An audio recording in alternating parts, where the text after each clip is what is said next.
My first ever video to go viral on YouTube was when I told the story about how 5 generations ago from me, my ancestor came as a slave from India to Mauritius, and 5 generations later is me going to Oxford and Cambridge. But then COVID happened just after I submitted my PhD. So then that kind of like slowed down everything. During that time, I moved in with a friend of mine who is one of the biggest YouTubers, Ali Abdal. I need to tell these people's stories because I'm so tired of everyone following the same career path. And I was already in that personal challenge of, I don't know what to do. It was the 10th episode, on the final reel of that 10th episode, that it went viral. It went to 20 million overnight. And then I saw this screenshot of a WhatsApp group message with people that I know. And they had shared a link of one of my YouTube videos being like, who does she think she is? Right? And that was being circulated. So people did say these things about me. The person who sent that message, literally like a year ago, came to me sending me a message being like, I really want to start a podcast. Could you help me? We need to get out of our own heads. And that's one thing I learned very early on in my life, is that we put blockages in our heads before someone else says that this is not right.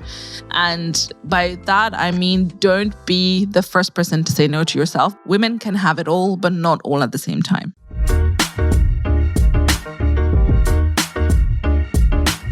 The moment I started this podcast, I found myself looking around at women who were already doing it or had been doing it for longer than me, to learn from them and allow myself to be inspired. One of those women who's been on my radar for the very beginning is Dr. Sheen Gurrib.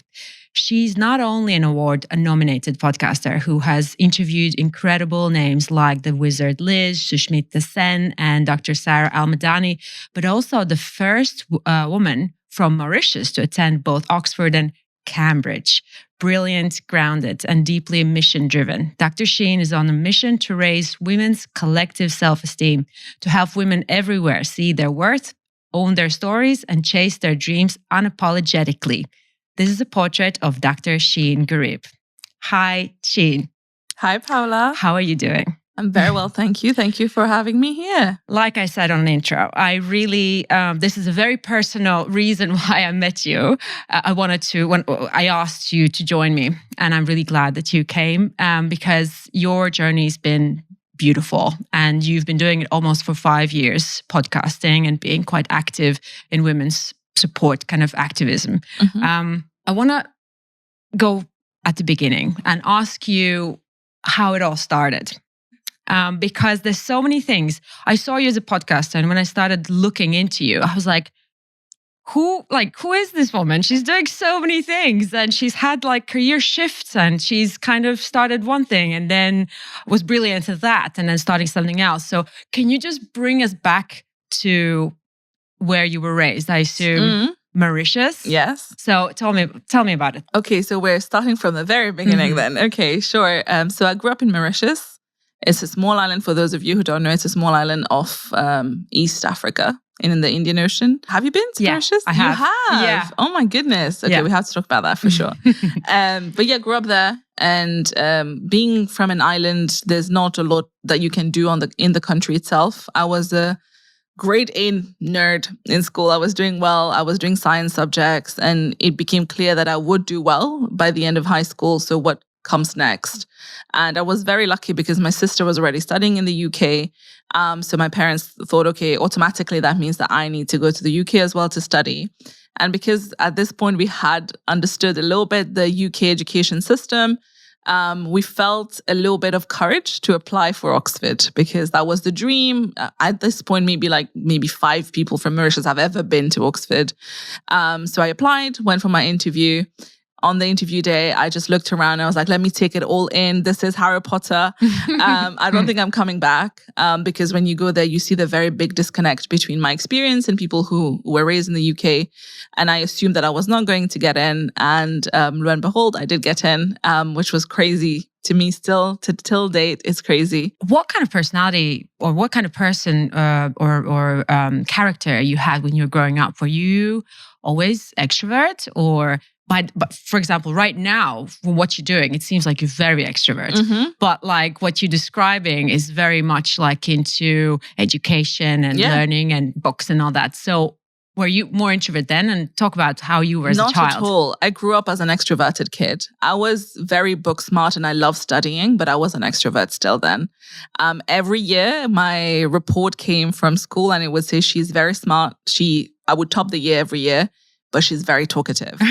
So that was always the complaint that my parents would get. So I think it's a bit of a second child syndrome, maybe. I was very rebellious, I had very stubborn about things that I wanted to do, but I was also very inclined to education. I loved it. My parents pushed education a lot growing up.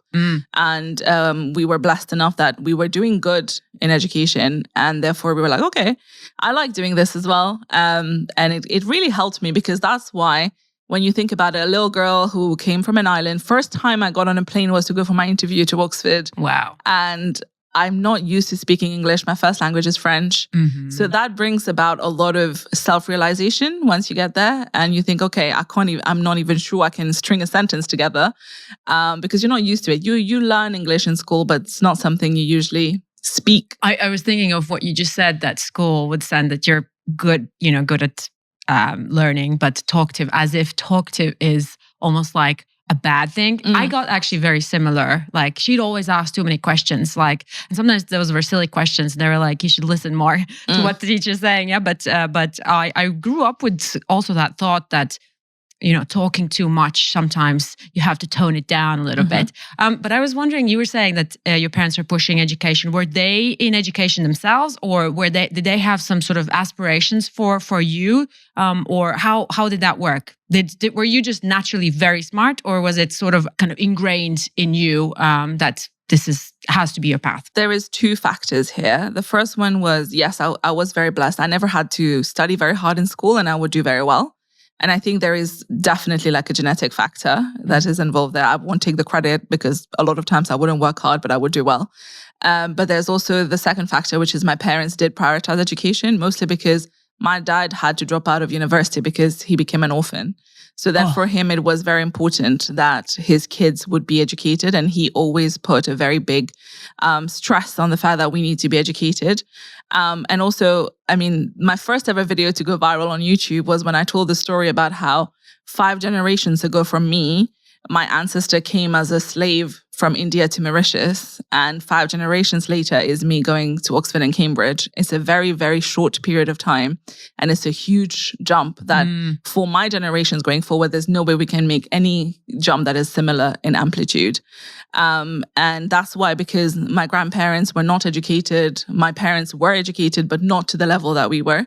So that's why we always saw education as a way out and as a way of kind of like getting out of the island and, dreaming bigger. Talk about your direction when it came to choosing what to study. I think I was reading material science. Is it bioengineering as well? Did I read it right somewhere, or is it? Can you just? I haven't studied that, so I'm not sure. No, of course. Even me. So I always wanted to be a doctor, a medical doctor. And growing up, that's what I thought I would go study. And then when it became time to choose a subject, all of my teachers were saying, medicine is very saturated. If you're going to come back to the island, there's no job for it. Think bigger. It's like everyone just wants to do medicine. You can do something bigger. And at the time, it was when genetic engineering became a thing and it started becoming a bit more interesting. At first, I thought, let me do genetic engineering. And I was good at all the sciences. I was good at physics, chemistry, biology, and math. So it made it hard for me to pick one. A lot of people were saying, just go do pure physics or pure chemistry. And I thought that would really box me in. Then I was going through Oxford's list of courses and I came across material science, and they described it as the blend between physics and chemistry and engineering. And then it showed how it applies to all the different industries, whether it is construction, textile, medicine, everything. And I was like, that could be my link to medicine. That could be one way of doing it. I also did an internship at a hospital, and I realized, maybe I'm not meant to be a doctor. I do not like the sight of blood. So then it became clear that medicine was not the right path for me. So I went into material science at the time. And I looked a lot deeper into it and I started reading about it. I had a call with someone who was a material science engineer at Oxford to understand what that means. And I really liked it. And the nature of my course during undergrad, the 4th year is a research project. So you get to choose a kind of like specialization. And I did do biomaterials. And I worked on creating something for burnt skins, which was incredible. And then when I went for my PhD, I did full medical materials then. And that was in spinal research, yes. If you have to go back to it, was there any insecurity coming from a country that no one had come before? Or was it like, I feel like pioneering? Or was it more like, I'm so different from them? Will I be able to speak in English? Because those are very similar kind of stresses I had when I moved to Dubai and before as well. That the English and you know you're learning such complicated subjects. And how much that insecurity of coming from somewhere else like kicked in, or talk about that. To answer your question shortly, it's a lot of it. It's a lot of everything. You feel everything, but you also have to think I was a little 18-year-old, right? There is so much you don't know about life at 18. I think as an adult, when you're making a move, it's very different to when you're moving at 18, where you're just excited about life. You're like a little puppy, right? You just see things. And for the first time, you're experiencing adult life. You're in charge of your finances. You're living away from home. You're in a different country. There are so many new experiences. You start meeting friends. You start going to lectures.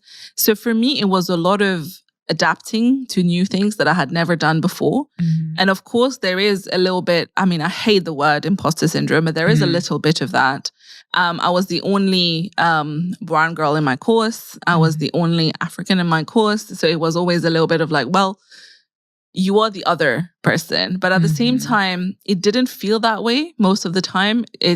Nobody really points out the differences. It's all about, we're all in it together. For the same reason, yeah, right? well, we all have something that's different, right? So, and it didn't feel too bad. And that's my experience of it. I know some people have very different experiences, but in my cohort, we were a very small class of 26 people. We started, I think, like 38 or something. And after the first semester, 12 had dropped. So then it was only us. So we were a very, very small group. And we stuck together for 4 years, obviously. And that builds a different kind of bond. And I think also what worked in my favor is Oxford has a collegiate system. So you're not thrown into this huge university. You have a little college, which is, again, like the houses in Harry Potter, right? So you have your same dining hall, you have the same friends, you all live together, and you have this kind of like belonging to this college. So then you're not experiencing the big university at one point. You have a smaller group of people that you deal with. And also because of the extroverted nature, I made friends very quickly. So once you make friends, you kind of like set your roots in, and then it becomes a lot less scary. And how was your parents? Were they beyond proud? Were they, what was the word? Empty nested? Of course. Worried what's going to happen with our little girls because your sister was already away, yeah? So, yeah. No, at that point, my sister had finished and went back. So then they did have my sister back. So it was okay. I think they were proud. I think now they say it. But when I got in, I always tell this funny story when I got my acceptance letter for Oxford. And I went to my mum first and I was like, I think I got accepted. She was like, oh, you should check again. And I checked and I was like, yeah, I think I got in. And she was like, okay, great. You should thank the Lord. And I was like, okay. And then my dad came and I told him and he was like, okay, cool. And there was no reaction. And actually I had a podcast with my parents very recently. I had them on the show and I asked them about it. And my dad said the first thing he thought about was, this is going to be expensive. So that's what he was thinking about. And my mom said, I had no doubt that you would get in. So for us, it wasn't a surprise. So it was the next automatic kind of like step. So in a way, it's their way of believing in me. And of course, they're very proud. Yeah, I wanted to ask you, did they encourage you? It sounds like they encourage you to dream big, because sometimes parents do the opposite just out of, the fear of like, or protecting. Did you know that you shouldn't go too far, like stay close to us, or all these things that they try to protect, but actually kind of lowers your aspirations. So were your parents like, yep, you can have it all, or what kind of influence you had from them? Yeah, I think I was very lucky. I think at the time I did not realize when you're a child, but my parents never put limitations on our dream. They always said, dream big. But my dad would say, maybe not America. That's a little bit far, but because that's like 24 hours. But now my sister lives in America, so they're having to cope with that. But no, they never put limitations, especially they made their peace with the fact that we needed to go far away because the island didn't have much. And I think they had very big dreams for us. They are always the last one to leave the airport. They would wait for the flight to leave before they go. And I know it's hard for them that we are away from home.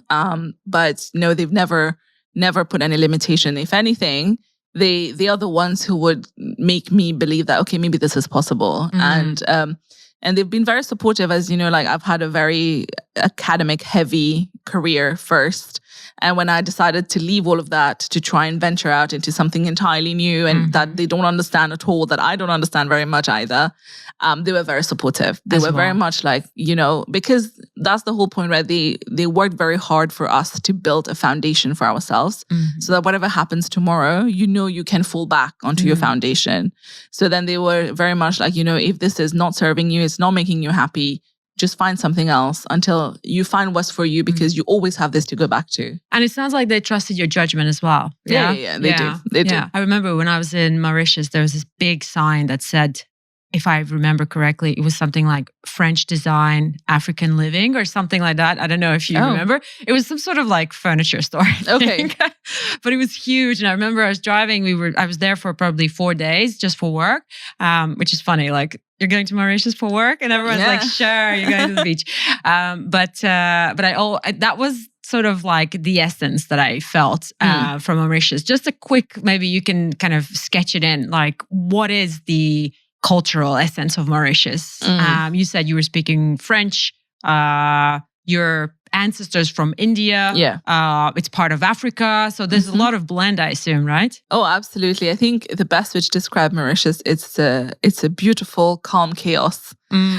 Because we were all brought in. So Mauritius is a volcanic island. So it was a volcano that kept erupting from under the sea and eventually became a land, and it was not inhabited, but that's where the dodo lived. If you know the dodo, the bird went extinct there, that we were the only ones who ever had the dodo. We were first discovered by the Dutch, then we became a French colony, then a British colony. No, British first, then French, then British again. Then we became independent from the British. But during the different colonies that we had, they brought in people from Africa. They brought in, slaves from Africa. They brought in slaves from India. And then merchants came from China. So even till now, after the colonies have left the country, we look very different. You can't really tell. Most people assume we're from India. But if you actually, you will see like it's you can't really tell where we're from. It's like a very weird mix because we have this beautiful mix of cultures that is happening. And I always tell people that, you know, I look like I'm Indian, but I speak French. And but I am also Muslim, but I am African. So it's a very weird blend that we do have. But we live peacefully. And I don't know if you've been to the city, the capital city, Port Louis. In there's Chinatown. And in the middle of Chinatown, we have the biggest mosque. So that just already tells you that just how things operate in peace and harmony in the country. Yeah. I mean, it's a contrast after contrast. You know, you have these beaches and then all of a sudden you have a small village and all of a sudden and there's this, you know, and you can see also obviously, which I think part of that world, sometimes you see a huge luxurious hotels and then very small, very humble villages and all of that, right? Yeah. And it's kind of like really interesting to see. It's similar to like, I don't want to say similar, but it kind of in my head association with like Bali, you know, a little bit because of the whole beach. It's the whole tropical island kind of situation. Yeah. Anyways, let's move on. We're in UK, you're studying, ready to become a scientist. So what happened? If you talk about that moment, first of all, how did you decide to move to Dubai? And you said you completely shifted your direction, what you wanted to do. So can you talk about a little bit what happened after school or during school, or when was that shift? I think that's a very good word, shift. I think my life has been a multitude of pivots that have happened. So initially, actually, after I finished Oxford, I was meant to stay in Oxford for my PhD. That was all in line. And then my scholarship fell through because the company that was funding me went bankrupt. And then it was too late for me to organize anything. So I was forced into a gap year. And in that gap year, I ended up getting into a PhD at Cambridge. So that's what led for me to go to Cambridge instead, into the spinal research. And after the first year of my PhD, it became clear to me that I love science. I do not want to be in academia. And that was because I looked around, and I was very lucky because even in my first year, I went to 5 different countries to present my work with the university. So I started seeing the real world of academia up close, and it's definitely amazing and it works for a lot of people. But for me, it just felt like it's too slow. You become an expert in something very, very niche that only you understand. So it feels a little bit lonely, but at the same time, you have a lot of kind of like self-ownership. So nobody really knows what you're doing, so you can do whatever you want. And you do feel like, especially because we were doing research in the medical field, so you do feel like your work has direct impact on people's lives. Yeah. So there was a lot in the balance. There were pros and cons of it. And then I thought, okay, now is the time for me. I have 3 more years of my PhD. Let me try and see what else is out there before I make a decision. And then I used the rest of my PhD to do all sorts of internships, any kind of projects that came through. I started 3 charities, started 2 businesses, started working in all of these random things. When was I doing my PhD? I don't know. I hope my professors are not watching this. But it was crazy. And then I realized that what I loved was the intersection of science and business. So then the obvious next step became consulting, because a lot of big consulting firms have a clear path for PhDs who have scientific PhDs.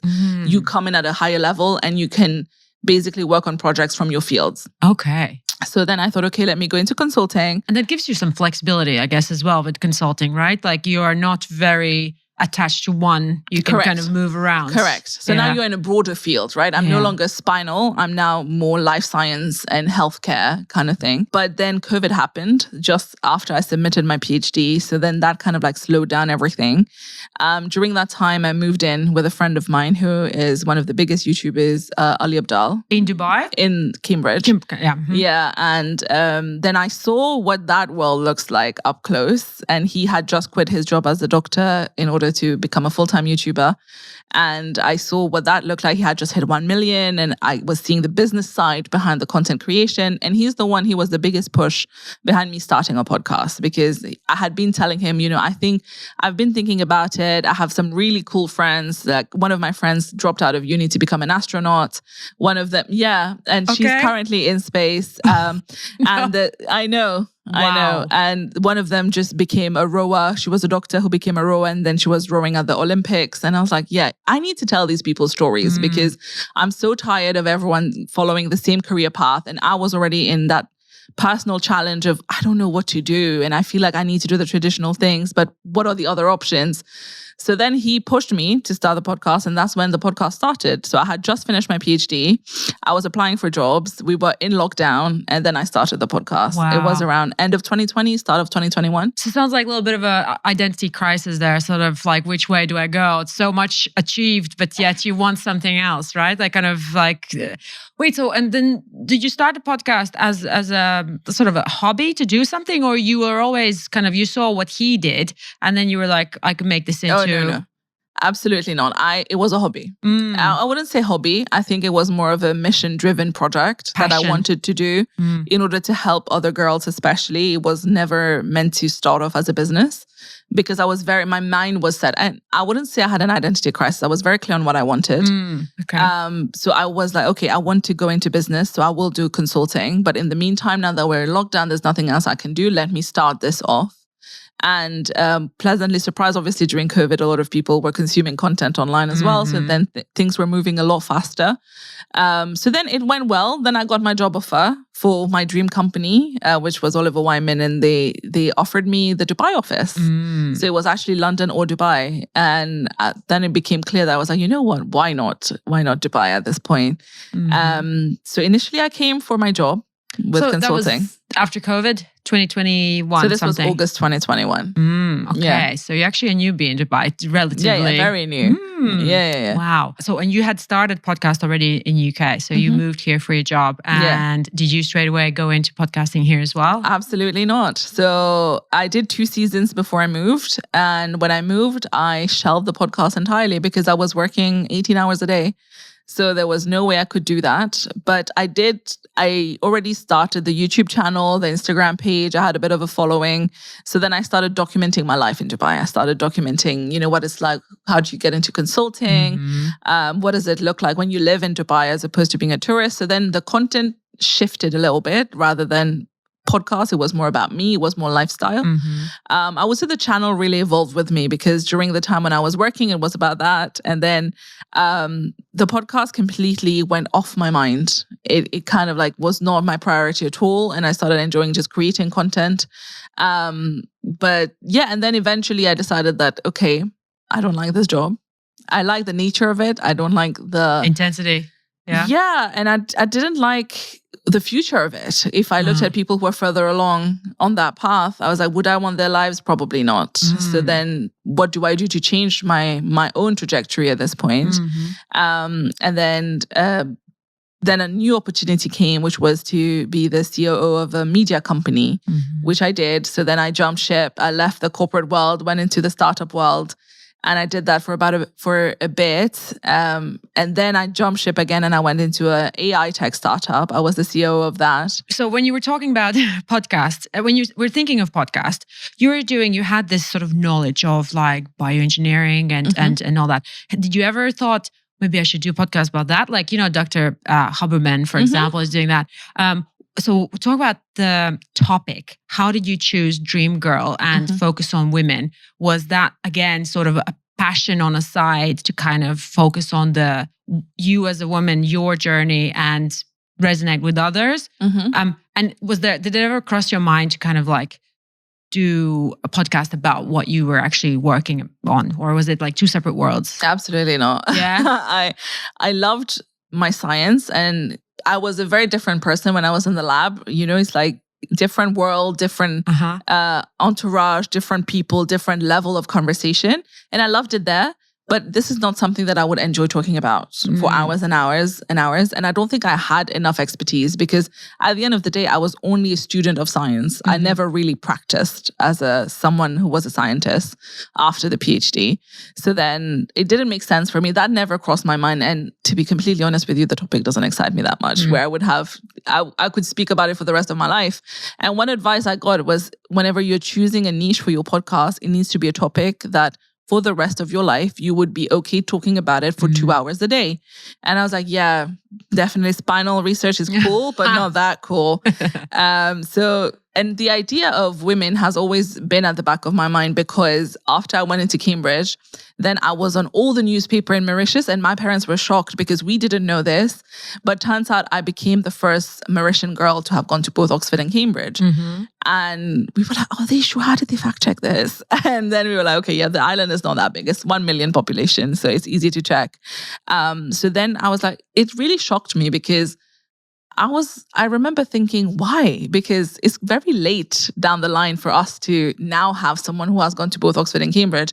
Then it opened my eye on the whole access issue, right? A lot of girls don't have access to education.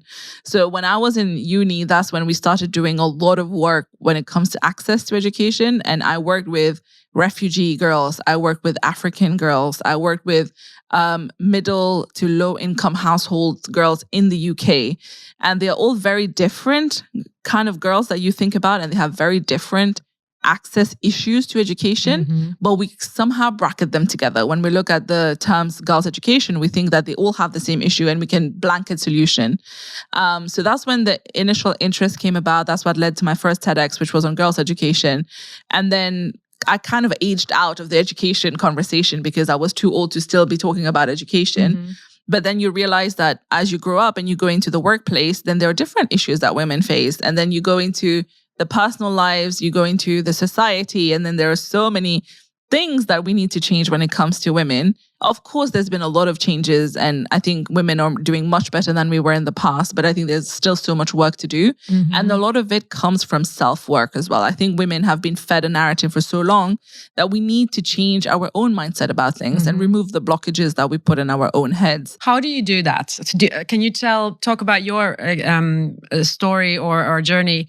Have you noticed some blockages in your life, and what do you do? Do you go therapy? Do you go meditations, or what is your way of like working on yourself? So again, right, there's not a blanket solution for everybody. I think we each need to first practice self-awareness and understand am I good at this? Or do I need to improve my skills at something, for example? Or am I already good at it and I'm telling myself I'm not good at it? Yeah. So you need to be very realistic with how you feel. And I know I have my imposter syndrome story, which Juliet from my team loves and she always tells me to share, which is, we all feel like we have imposter syndrome. And I hate that word.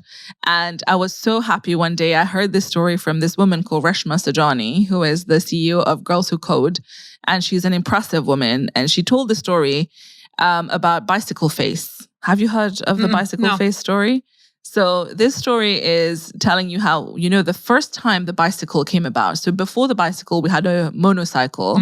Then when the first bicycle came about, it was revolutionary for women because at the time women were wearing those big dresses and they had to take like a horse carriage to go anywhere and they needed to be accompanied.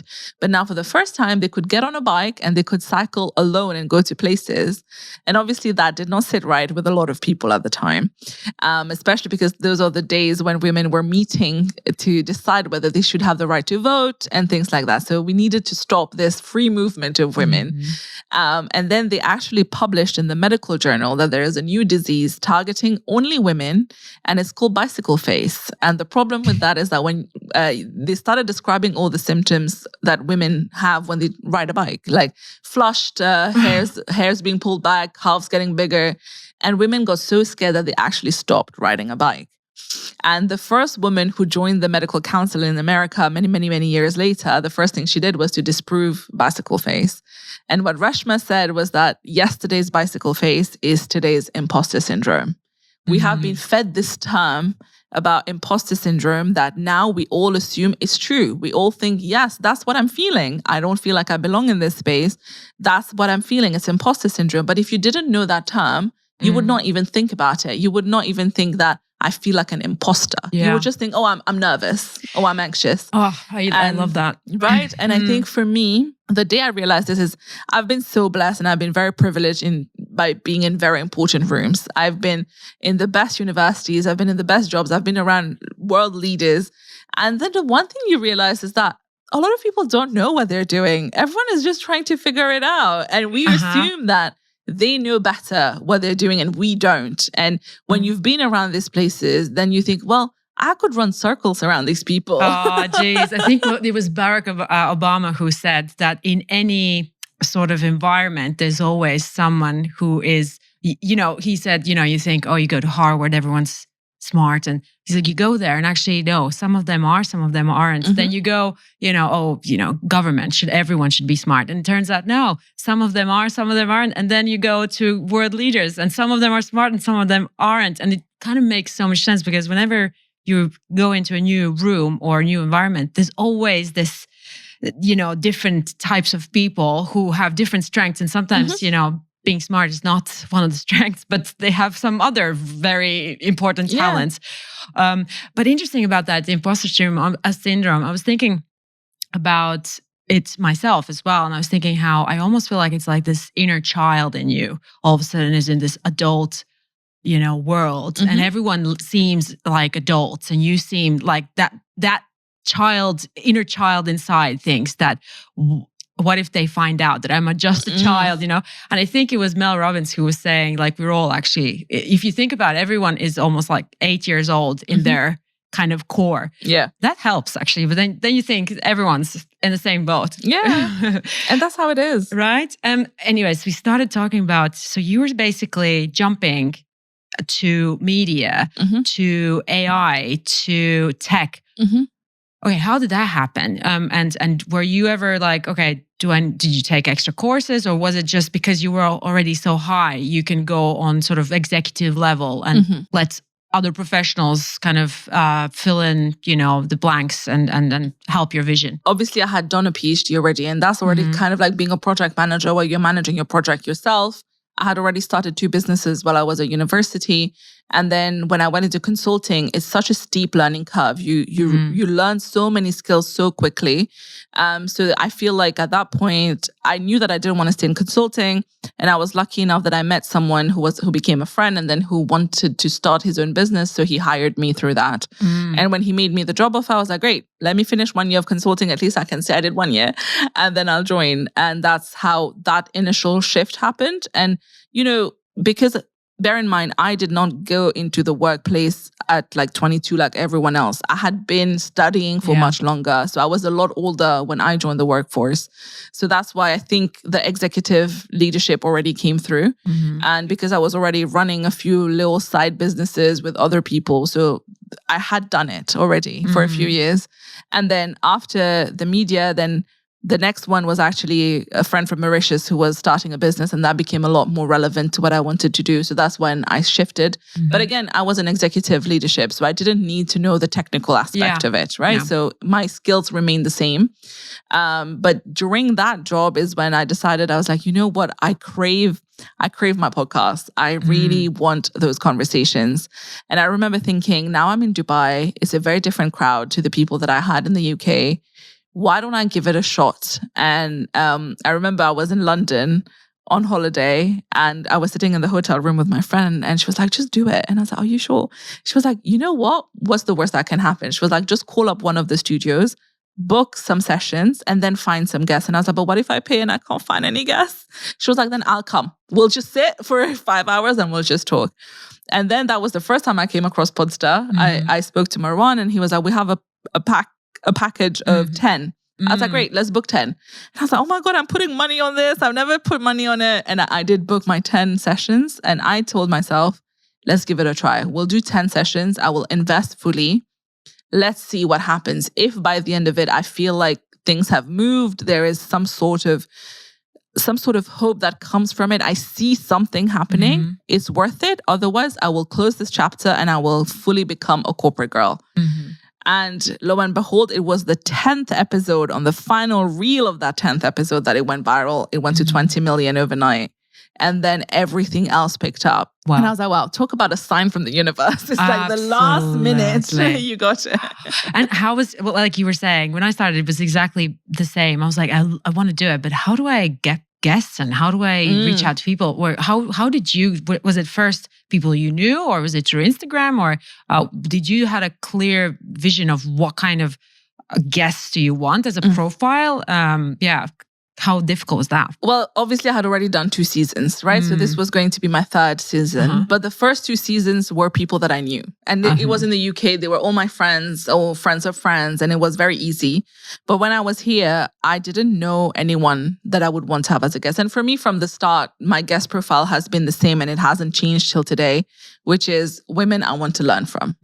So if there's something that they've done, whether it's in their personal life, their professional life, or they come from underrepresented backgrounds, or they're doing unconventional things in their life, and I am curious about them, I will invite them on the show. So then I was like, okay, I follow a lot of people in Dubai that I would love to have on the show. So let me just DM. And I started DMing and randomly DMing. And I think the reason I got a lot of responses is because people find my messages quite funny because I am not the kind who will be very formal and be like, hi, I have a podcast. This is how it's performing. I'll be like, hey, I love what you do. Very curious why you do it. Would you like to be on my podcast? It's the first time I'm filming in Dubai. I promise you, I can't promise it will be a great experience, but I can promise it'll be a fun experience. Good. And I'm just very honest. And I think people can see that, oh, this person has been following me for a while. She's like, I've always interacted with their content.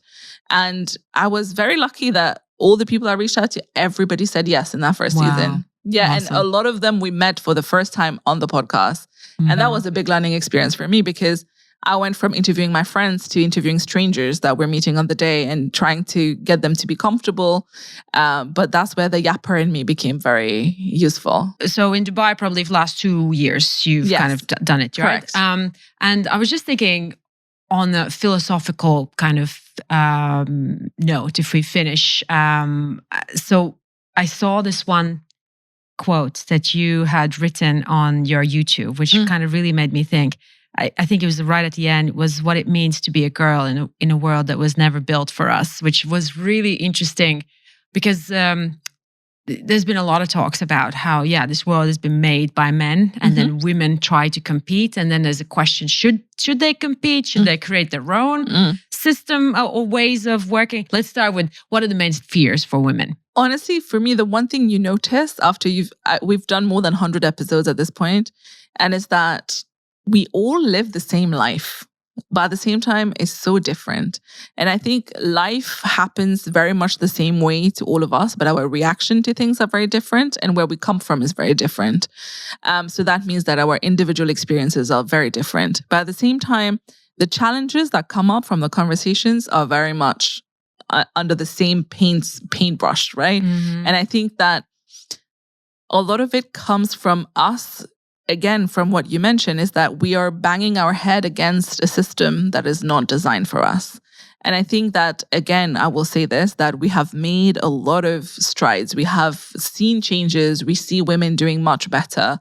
I saw this funny quote just this morning. You just reminded me of it, which said that in the past, we used to have beautiful women and hardworking men. And now we have beautiful, hardworking women and men. Yeah. Like men have just gone downhill and not doing anything. And that made me laugh, because it's true. We keep seeing more and more women excelling professionally. And it is sad. I mean, I don't know if this answers your question, but a lot of the challenges that we see is that women are struggling in their dating life. And I think especially successful women who are, achieving a lot of public success or achieving a lot wherever kind of professional success, they're now struggling to find a partner, because I think society has pushed women enough where we have grown and we're developing in a very different way, where we're becoming financially independent. We're becoming women that can buy everything we need. So we no longer need a husband to buy a house and a car and look after us anymore. So, but men have not evolved and they haven't caught up. And I think in the next maybe couple of generations, what we will see, hopefully, is men catching up on that front and them also evolving in their roles, where they're not just a provider anymore, but they can be a companion. And it's like two fully fledged people coming together as companions. Yeah, and I think there is a shift in men's world as well. I've noticed that men are more talking about, look, we need to get ourselves together. Like women are, and there's a big question, like men are like, why women are taking all of our jobs? And like, you should, and I think it's a very interesting, historically, I think women at some point realize they can't rely on, being looked after. Which, there will be some kind of more conservative people who will say, well, women should do the, housework and raise the children.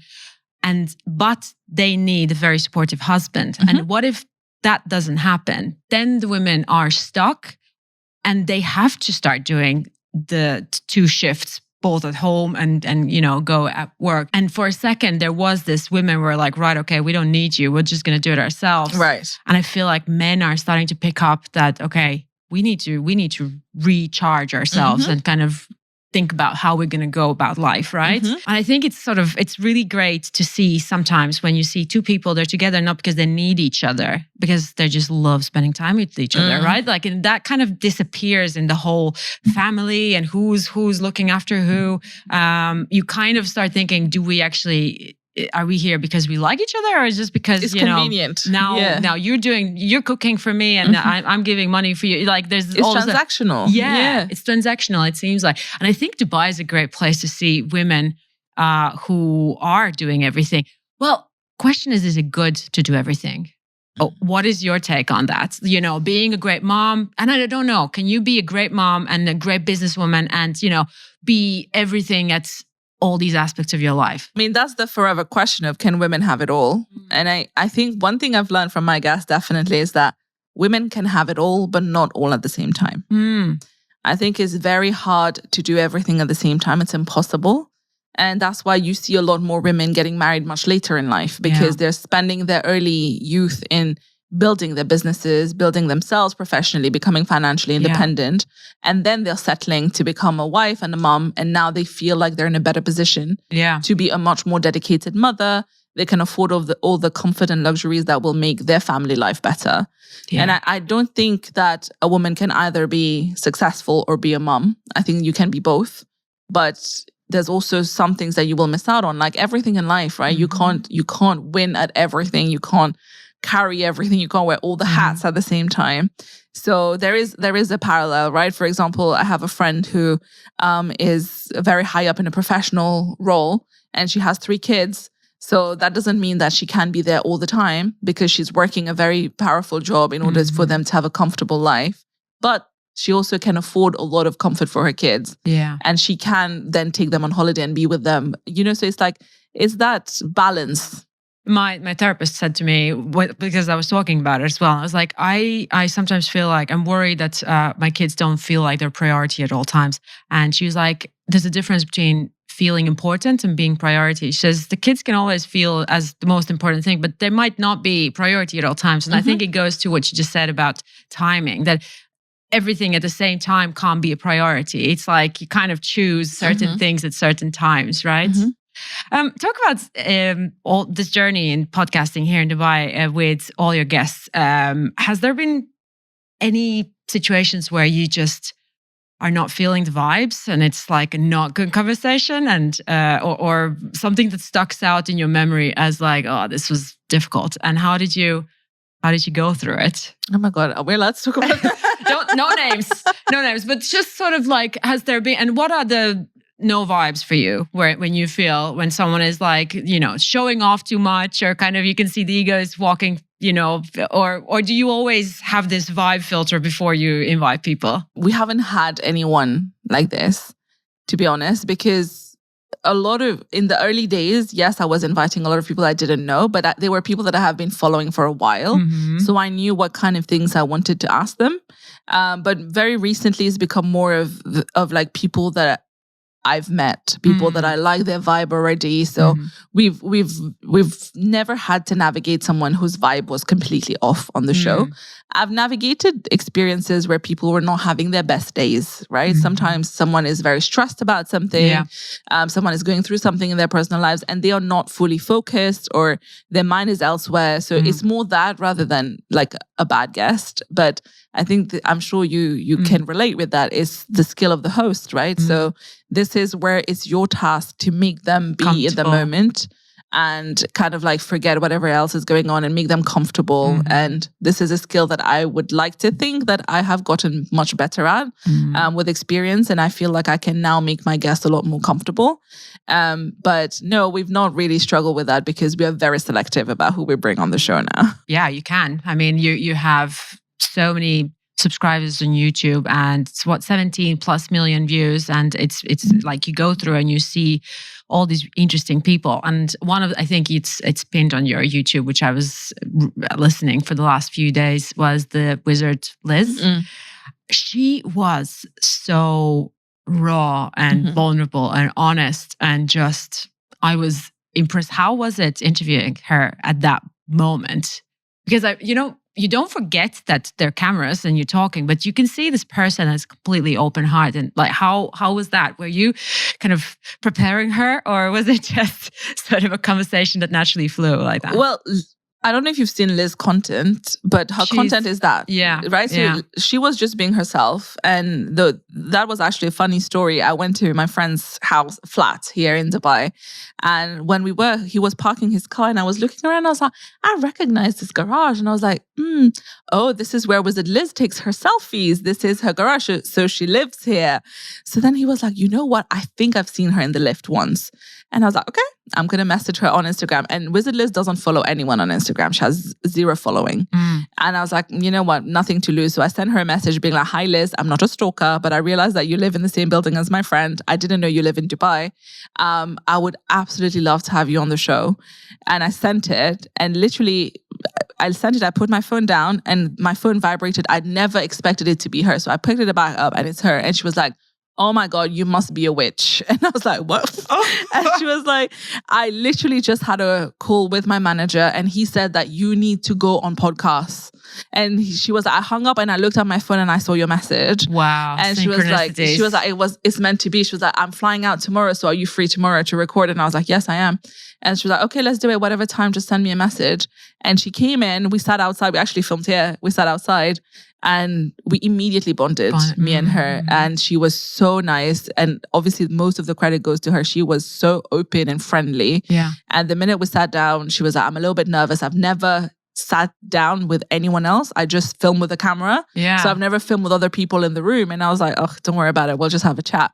And we just started talking, and that conversation flowed like crazy. And since then, me and her have become really good friends. And I think that just goes to show that if you don't shoot your shot, you never get anything in life. But she shot her shot with me as well, right? She trusted that I might be a good enough platform. Until now, I'm the only podcast she's ever been on. Wow. Yeah. No, you could feel it through. You could feel that was it looked like two girlfriends talking or getting to know each other. And one of them is very honest, oversharer. Yeah. And I loved it. And I was almost feel like I was listening like on two people talking and kind of like, oh, should I be listening to this? Like, because it was so open, and I was like, wow, amazing. Yeah. But yeah, her content, I saw it. I didn't know of her before, but then I was like, wow, like she seems someone who a lot of people enjoy and watch. And then I started looking, I'm like, okay, she's her, you can see her character and like kind of openness, authenticity. Yeah, is coming through.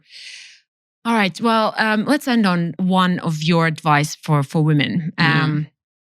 What do you think it is for women, or how do they switch their mindset to opening and dreaming bigger like you did? I think for this one, I have two advice. I don't like the word advice, but two things that work for me. The first one is we need to get out of our own heads. And that's one thing I learned very early on in my life, is that we put blockages in our heads before someone else says that this is not right. And by that, I mean, don't be the first person to say no to yourself, because you will find a lot of people in the world who will say no to you. So you don't need to be the first one. If your heart is telling you, I want to try this, I want to do this, maybe I will be good at this, just do it. What's the worst case scenario here? As long as, death is not the worst case scenario, you're fine. Just try it. And an exercise that one of my friends always makes me do is, if you are worried about something, you're not sure whether to take that leap, is just try and think of the worst case scenario and write it down. And after you write it down, you're like, this is actually not that bad. I could handle it if the worst case scenario happens. So stop blocking yourself. If you feel like doing something, do it scared, and don't think that other people are very prepared and they're ready. And they like, even people looking at my journey, they might think that, oh, she did all of that, all of these jumps. But when I was doing them, I was scared. I didn't know what was happening. That when I decided to go full time, I was so scared and I didn't know what was going to happen. And I thought this could go very, very wrong. But if I don't do it now, I will always regret that I haven't done it. So I did it very scared. And a lot of people take big decisions and take big steps very scared. So don't think that I need to wait until I am ready. You will never be ready. Just do it. Just obviously do your due diligence, take calculated risks. But if you want to do something, do it. Stop blocking yourself. And the second thing is, I think if you listen to this podcast, you'll hear that I mention my friends a lot and I mention my family a lot. And that's because it takes a whole tribe to get you to anywhere. And the reason I am where I am today is because there has been a multitude of people that have played very, very big parts in who I am and who have pushed me in the moments where I needed it and who have also challenged me when I was doing things that were not serving me. So that's why I think that finding your tribe, and there's that saying that you are the average of the 5 people that you spend the most time with. That is very, very true. Because when I started spending time with people who are very aspirational, who want something big for themselves, they actually go for it. It will make you go for it. It's just like if your 4 friends are very fit and active, you are not going to be a lazy bum on your couch. You will also, you're like, okay, fine, I'll go for a walk today with them. I'll do this, because it forces you. So that's why it's important to find people that are obsessed with the right things. Because similarly, if you have people who are very big naysayers, who will, like when I tried to quit my corporate job, I had people who told me that's the worst decision you've ever taken. What will it look like? People will think you got fired. And if I had listened to them and if the majority of people around me were like this, I would have stayed in that job and I would not have been where I am today. Actually, a follow-up question. You just said that people were like saying, this is going to be, what are people going to say? Have you ever been concerned what people will think of you? Especially when you started, when you're like, oh, I don't know, high school friends, what are they going to think? Now I'm going to podcast, or I just did that. Has that been ever a hurdle for you to get over? Or have you been like, they can think whatever they want? Very good question. obviously when I started, I did worry, and I used to think that, oh, what are they going to say? And then I saw this screenshot of a WhatsApp group message with people that I know, and they had shared a link of one of my YouTube videos being like, who does she think she is? Right? And that was being circulated. So people did say these things about me. The person who sent that message, literally like a year ago, came to me sending me a message being like, I really want to start a podcast. Could you help me? So they always come back. The people, honestly, people who are further ahead than you. Like if you think about, you mentioned Call Her Daddy, Jay Shetty, Stephen Bartlett. You think if you go to Stephen Bartlett and you tell him I'm starting a podcast, he'll be like, ugh, who are you? What do you have to say? No, he will be very supportive, because people who are very further ahead and who are very happy with what they're doing, they will never look down on someone who is trying to do something. Anyone who has something negative to say is someone who's very unhappy and who's now worried that you might overtake them in life in whatever metrics they have in their heads. So that's why never worry about the naysayers and what they might say. And honestly, this one philosophy, again, that a friend shared with me and has stayed with me till today is the spotlight effect, right? We all walk around in life thinking there is a spotlight on us and everyone can see everything we're doing. So we're always concerned about what we're doing, how we're carrying ourselves, what are people going to say, what does this look like? But everyone thinks the same. So we're all so focused on what other people are saying about us that no one is looking at you. Respectfully, nobody cares about you. Yeah. Like, just go ahead and do whatever you need to do and stop worrying about people. And I gave that up a long time ago. And now, obviously, with the more you grow, the more haters you have, the more negative comments you have, I don't care. I love it. Exactly. I think it's a beautiful note to end on, to kind of understand whoever has gone through it would never, disencourage you to do something, to aspire to dream bigger, right? Yeah. It's usually the people who secretly would maybe like to do the same. Exactly. Right. Thank you so much. Thank you for having me. Yes. And I'll take this opportunity, and please follow Dr. Sheen Gurrib, because she has a super awesome podcast. And even though we kind of are, I guess, competing in a way, but I don't think that there's any competition. You're way further in the journey. That's not why. That's not why. I just don't think collaboration takes over competition. There's space for everyone. Exactly. All right. Thank you so much, and see you next week. Hello, and thank you for listening. If you could do me a favor and subscribe to my page, you would receive notifications when the new episode has come out. If you could like and comment, that would be even better, because then we can open up a conversation and try to carry it in the next episodes and seasons. Thank you.